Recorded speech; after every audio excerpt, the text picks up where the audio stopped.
Let's now get back to the big day and continue with a review of the president's 1 year in office. We're joined by a lawyer and public affairs analyst, Mr. Daniel Bwala, joins us virtually on the program. Mr. Bwala, welcome to Lunchtime Politics. Good afternoon. Thank you for having me, and good afternoon to your viewers. Well, it's quite a number of things happening, one in Kano, the other in the nation's capital, Abuja. So let's begin from there. You have congratulated the president, whom you described as a father, and you put out a post on your X handle earlier on. And I wonder, really, when you look at the figures, the question is, do you think Nigerians will agree with you and congratulate the president because they see those indices, economic indices, and what they see is red, inflation, employment even, and the list goes on and on. So what do you see that you congratulate the president, Mr. Bwala? Yeah. Oh, so thank you for having me. I congratulated the president first for attaining the first anniversary of his term as governor and as president of the Federal Republic and commander-in-chief. I also salute him for taking bold decisions to first save the economy, and two, to reset governance. And I did that because I am not oblivious of the fact that there is no economic reform anywhere in the world that you want to introduce that will produce automatic result in 365 days. Number one. Number two, the depth of the foundation, or rather the height of a skyscraper, is determined by the depth of the foundation.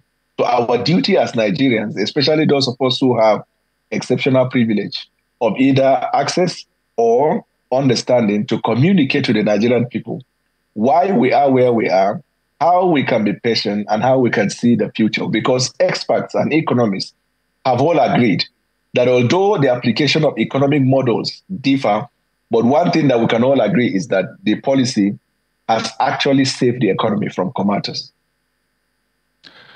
Well, I'm looking at the figures yet again, and those are the numbers that Nigerians can relate with. We had Mr. Yunus Atanko earlier on. Well, he didn't see anything to congratulate. And you can talk about Forex, for example, the naira to the dollar, where it is right now. And the headline inflation, 33.69%.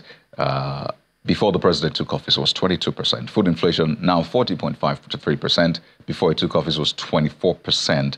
You see the interest rate, that's at 26% now. It used to be 18%. So across board, we've seen increase. Even the foreign reserves dropped. It's now $32 billion. It used to be $35 billion. We can talk about the price of petrol as a result of removal of fuel subsidy, which you agree was a difficult choice. Some buy for as much as 800 naira plus today, and recall it used to be way less than that. Mr. Bwala, I don't know if you expect the president to maybe give a speech. It's now been said that he's not going to give a speech, but Nigerians want to hear from him.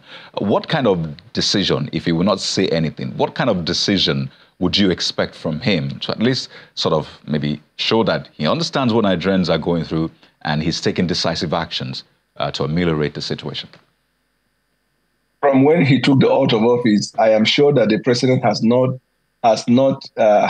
to Nigerians with respect to that not less than 20 times, in which he made it clear to the Nigerian people that he asked for the job and he knows decisions are difficult, Nigerian people are suffering. He's not in denial, but that all we need is a little patience because what we are laying is foundation for a better future.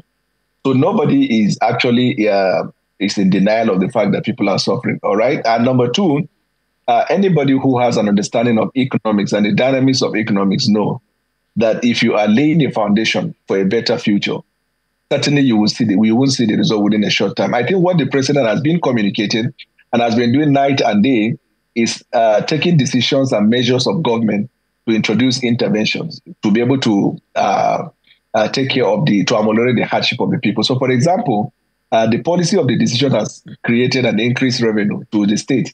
If you look at Section 251, actually, that talks about the exclusive list and the legislative, the concurrent list, then, of course, people talk about the residual. You have an understanding of what the president is doing. The president is taking care of matters that are within the precincts of the exclusive list, such as monetary policy, economy, finance, defense, security, and all of that. But if you look at the other aspect, of agriculture, of economy, agriculture, education, and the rest, they are under the concurrent, means that they are under the partnership and collaboration of the federal government and the federating units. So if we talk, especially those who have the patience to listen and they understand this dynamic, they will know that when it comes to matters that affect the people very dearly, such as education, feeding, and all of these areas that are within the concurrent, we will then add up our voice to also urge the governors to do more, because the governors, arguably, after these policies were introduced, experienced what we call increased revenue. There is no state in Nigeria as of today that will say they are in, what is this term that they were used before, that is, the states were bankrupt. States aren't bankrupt. Assuming, for example, with respect to agriculture, with respect to education and matters of primary health care, the governors of Nigeria are taking care of those things, including transportation. The pressure will be less on the federal government. So President Bola Tinubu as a person hardly talks about the responsibility of governors because he believes that he's engaging with them. There's no fractured relationship. But some of us who know these things, it is also important that we bring this perspective to Nigerians that the growth is collective. That is even the part of citizenship engagement, where if policies are introduced, also play your part in ensuring that it works.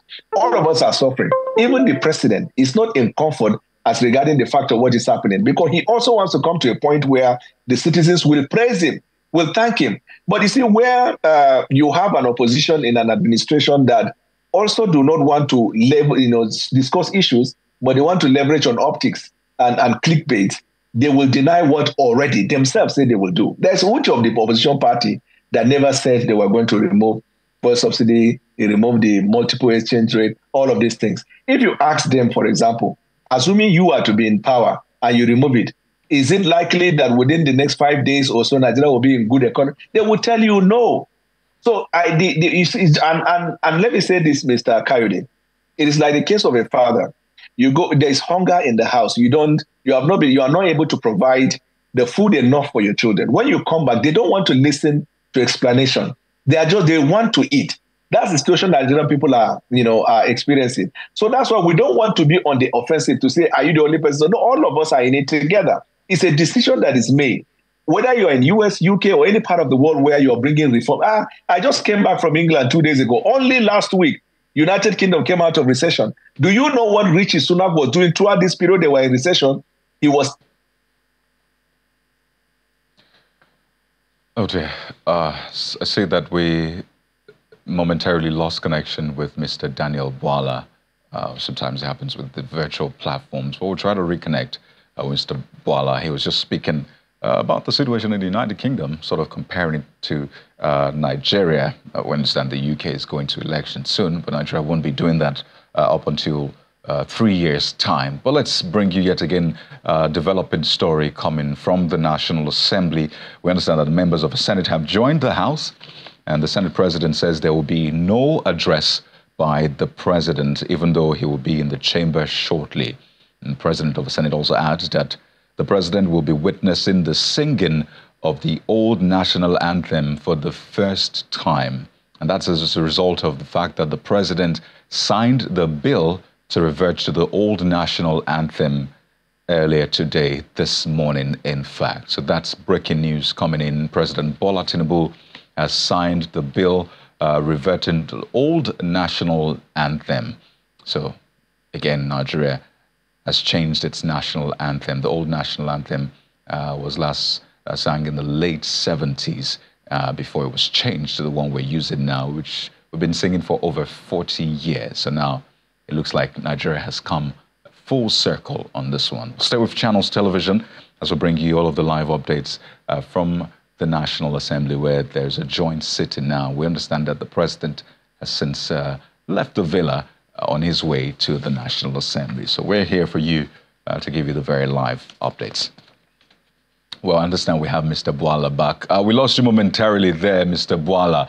Two issues I'd like to raise with you quickly as we wind down. On the one hand, what we're seeing playing out at the National Assembly, Nigeria has a new old national anthem, depending on how you put it. Some have said, what is the significance of all of this? I wonder if you share the sentiment of those who say, this is not even top on the list of our priorities, Mr. Bwala, before I take on my last question to you. Yes, I think that this is my personal opinion. I also agree with those who think that of the priorities that we have on ground, national anthem may not be the immediate.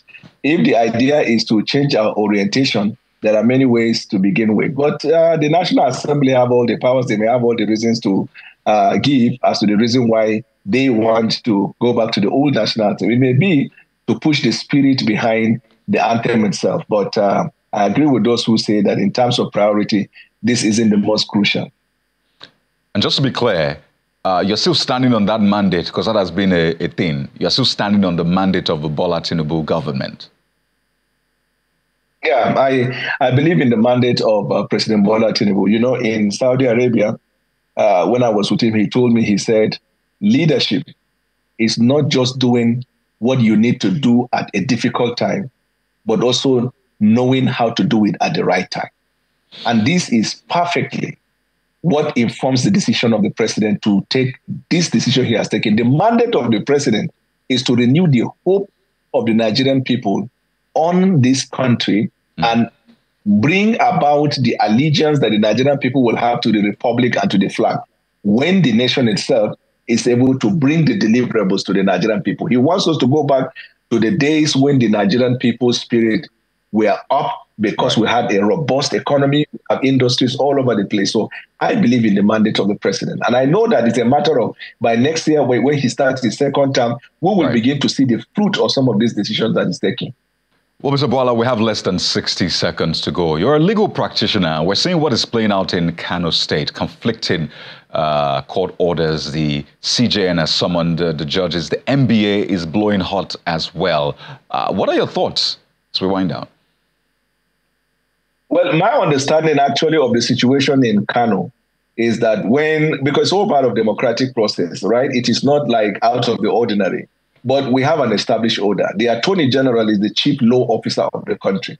When there is cacophonic, activities like that, it is expected that the Attorney General will give his legal opinion as the chief legal officer of the country about the multiple orders of court, so we can have a direction. But I haven't seen any official statement on his part. There is also the aspect of the judiciary, because the CJN will now have to have an introspect and look at why courts will be giving conflicting orders every minute of the day. It is not good for the polity. But I know that, of course, matters of chieftaincy are within the precincts of the local laws. They are in the residual list, is not in the exclusive list. Well, Mr. Darren Bwala, it's good to see you again. Lawyer, public affairs analyst, thank you so much for your time on the show. Thank you for having me anytime.